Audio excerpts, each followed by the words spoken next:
আমার নাম ইজিকা। আমি একজন ডিজাইনার। আমার একটি প্রশ্ন আছে। কোরআন এবং বাইবেলে অনেক মিল রয়েছে, যার মধ্যে নবীরাও অন্তর্ভুক্ত। কিন্তু বাইবেলে কেন এমন অনেক নবী আছেন যারা পথভ্রষ্ট হয়েছেন? উদাহরণস্বরূপ নবী দাউদ, যিনি ব্যভিচার করেছিলেন।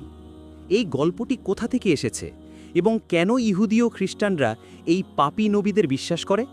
আমি যদি ঠিক শুনে থাকি, আপনি কি নবী লূত আলাইহিস সালামের কথা বলছেন? দাউদ আলাইহিস সালাম, যিনি ব্যভিচার করেছিলেন। দাউদ, আচ্ছা। ভাই প্রশ্ন করেছেন যে কোরআন এবং বাইবেলে অনেক নবী আছেন যাদের বর্ণনা একই রকম, কিন্তু কিভাবে নবী দাউদ এবং অন্যান্য নবীরা পাপী হতে পারেন, তারা কিভাবে এতে বিশ্বাস করে? আপনি যদি বর্তমান বাইবেল পড়েন তাহলে দেখবেন অনেক নবী পাপ করেছেন। যেমন আপনি নবী দাউদের কথা উল্লেখ করেছেন। আপনি যদি নবী লূত আলাইহিস সালামের কথা পড়েন, তিনি শুধু ব্যভিচারই করেননি, তিনি অজাচারও করেছেন, যা আরও বড় পাপ।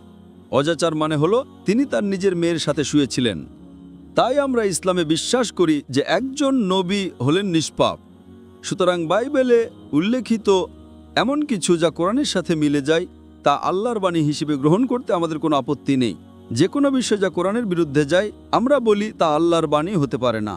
এমন কিছু যা কোরআনের বিরুদ্ধেও যায় না, আবার মিলেও যায় না, সেগুলোকে আমরা অস্পষ্ট বলি, হয়তো সঠিক, হয়তো ভুল। নবী দাউদের পাপ করা, নবী লূত আলাইহিস সালামের অজাচার করা, এগুলো কোরআনের বিরুদ্ধে যায়, তাই আমরা এগুলোকে আল্লাহর বাণী হিসেবে মানি না। সুতরাং এটি বাইবেলের মধ্যে একটা প্রক্ষেপণ, এটি একটা বানোয়াট কাহিনী, এটি একটা মন গড়া বিষয়। আমরা বলি বাইবেলের এই অংশ যেখানে বলা হয়েছে যে লূত আলাইহিস সালাম অজাচার করেছেন, তার মেয়ের সাথে শুয়েছেন, অথবা দাউদ আলাইহিস সালাম ব্যভিচার করেছেন, তা ভুল। এটি আল্লাহর বাণী নয় এবং আমরা এর সাথে একমত নই।